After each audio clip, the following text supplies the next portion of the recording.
Assalamualaikum warahmatullahi wabarakatuh.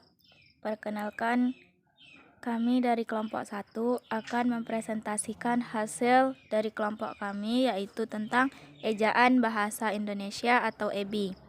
Baiklah, izinkan saya memperkenalkan anggota kelompok kami.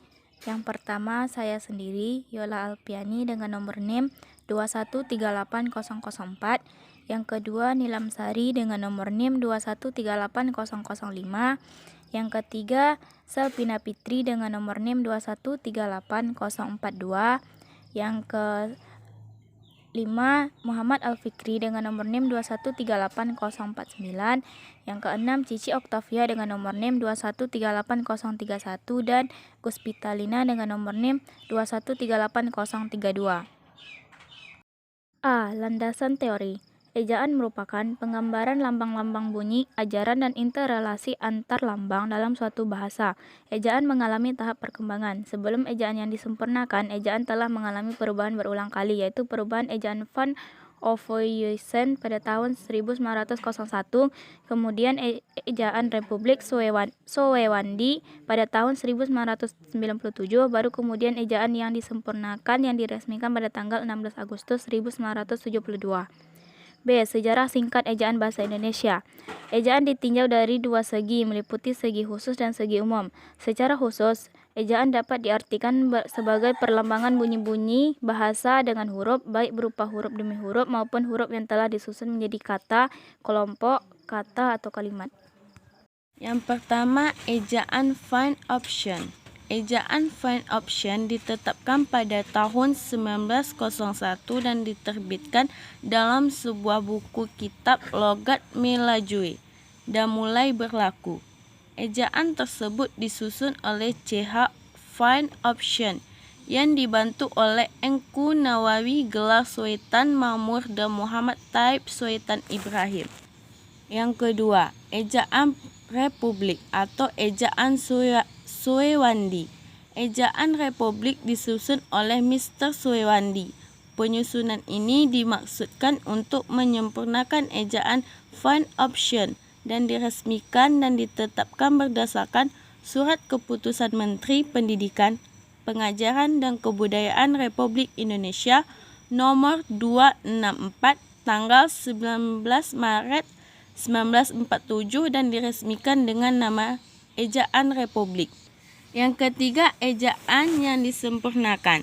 Ejaan yang disempurnakan atau EYD diresmikan oleh Presiden Republik Indonesia Soeharto pada tanggal 16 Agustus 1972. Pedoman ejaan bahasa Indonesia disebut pedoman umum karena dasarnya hanya mengatur hal-hal yang bersifat umum. Ejaan lama. Yang pertama, jika wajar, tijakap, perjaja, jata, sunji, acir, cawatir. Ejaan EYD. Jika wajar, cakap percaya, nyata sunyi, akhir khawatir. Penulisan di sebagai awalan dibedakan dengan di yang merupakan kata depan. Penulisan di sebagai awalan dibedakan dengan di yang merupakan kata depan. Sebagai awalan ditulis serangkai dengan unsur yang menyertainya, sedangkan di sebagai kata depan ditulis terpisah dari kata yang mengikutinya. Awalan dicuci, dibelikan, dilatar belakangi. Kata depan di kantor, di belakang, di tanah. 5. Kata ulang ditulis penuh dengan mengulang unsur-unsurnya. Angka 2 tidak digunakan sebagai penanda perulangan. Misal anak-anak, bukan anak-anak. C. Aturan penulisan huruf. 1. Pemenggalan kata. Ada kalanya kita harus dipenggal, misalnya karena pindah baris atau untuk keperluan lain. Kata-kata seperti labrak, keprok, dan caplok sering dipenggal menjadi labrak, keprok, dan caplok. Cara pemenggalan tersebut salah dan yang benar adalah lab, rak, kep, rok, dan caplok. Yang kedua yaitu penulisan kata depan dan partikel. Kata depan di dan ke terpisah dengan kata yang mengikutinya. Berbeda dengan penulisan awal di dan ke yang harus digabung dengan kata. Contohnya pada dipisah yang pertama yaitu di pasar, yang kedua di rumah, yang ketiga di rumah sakit. Yang digabung yaitu contoh yang pertama ditangkap, dikubur, dan dipukul. Yang ketiga penulisan gabungan kata. Unsur kata-kata yang bisa berdiri sendiri penulisannya dipisah, sedangkan kata-kata yang tidak bisa berdiri sendiri penulisannya digabung. Contohnya pada kata dipisah yaitu yang pertama buku tulis, yang kedua luar negeri, yang ketiga garam dapur. Contoh yang pada penulisan digabung yaitu yang pertama antar kota, persyaratan, dan prasejarah. Penulisan kata ulang. Kata ulang dihasilkan dari proses perulangan dan ditulis secara lengkap dengan menggunakan tanda hubung. Contohnya, lari-lari, ragu-ragu, kadang-kadang, dan lain-lain. Kata ulang yang berubah bunyi, contohnya sayur mayur, warna-warni, bolak-balik. 5. Penulisan kata beribuhan. Macam-macam bentuk imbuhan. Ada meng, per, peng, ter, an, kan, i. Penulisan bentuk gabungan terikat. Gabungan kata adalah bentuk terikat yang tidak mandiri sebagai kata tetapi memiliki arti penuh. Contohnya, ku selesaikan, kau nyatakan, bantuanmu, bukunya. 6. Penulisan bentuk singkatan dan akronim. Singkatan adalah bentuk bahasa yang dipendekkan dari kata atau kelompok kata yang terdiri dari atas satu bunyi atau lebih. Bentuknya yang pertama ada singkatan biasa atau tanpa tanda titik, yang kedua singkatan umum dengan tanda titik, yang ketiga singkatan ukuran, dan akronim. 7. Penulisan unsur serapan. Penulisan kata serapan bahasa asing yang berimbuhan pada dasarnya tidak berbeda dengan kata berimbuhan bahasa Indonesia pada umumnya, yang memperlakukan kaidah peluruhan fenom-fenom tertentu. Adanya fenom P, fenom T, fenom K, fenom S meluluh. 8. Penulisan angka. Untuk menyatakan bilangan tingkat harus diberi awalan ke dan garis penghubung sehingga penulisannya sebagai berikut. Contohnya juara kedua. 9. Penggunaan tanda baca. Permasalahan yang sering ditemukan adalah penggunaan tanda titik pada singkatan nama orang, nama gelar, dan nama lembaga. Penggunaan tanda koma pada pemerincian. Penggunaan tanda penghubung pada akhir baris dan pada gabungan kata yang maknanya meragukan. Penggunaan tanda titik dua dan kutip pada kalimat langsung. 10. Huruf kapital atau huruf besar. A. Huruf kapital atau huruf besar dipakai sebagai huruf pertama kata pada awal kalimat. Misalnya dia mengantuk. B. Huruf kapital dipakai sebagai huruf pertama petikan langsung. Misalnya adik bertanya, kapan kita pulang? C. Huruf kapital dipakai sebagai huruf pertama dalam ungkapan yang berhubungan dengan nama Tuhan dan kitab suci, termasuk kata ganti untuk Tuhan, misalnya Allah. D. Huruf kapital dipakai sebagai huruf pertama nama gelar kehormatan, keturunan, dan keagamaan yang diikuti nama orang, misalnya Mahaputra Yamin. E.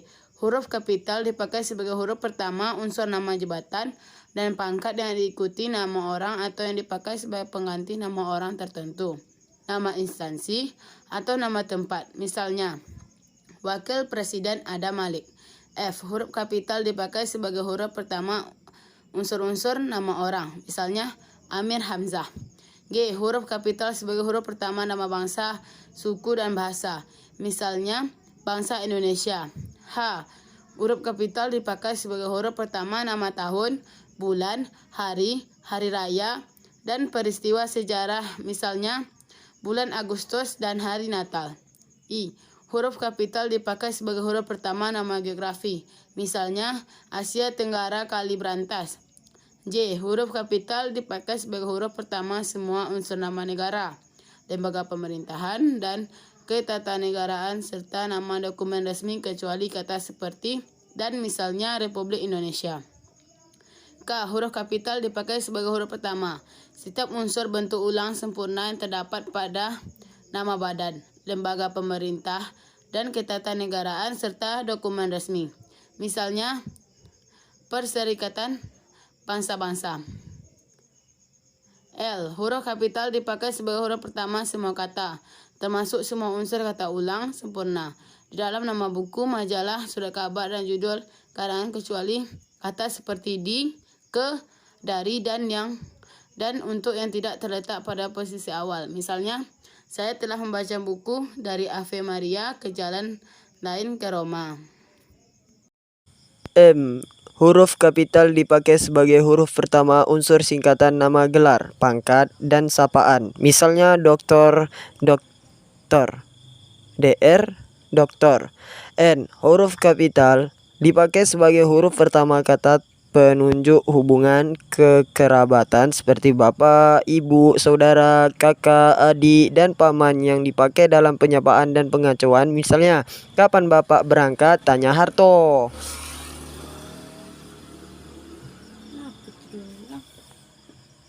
Kirim nih. Rekam lah. Ya simpan lah. Ngomong pindah. Ini mati. Sakit tuh kerokanku.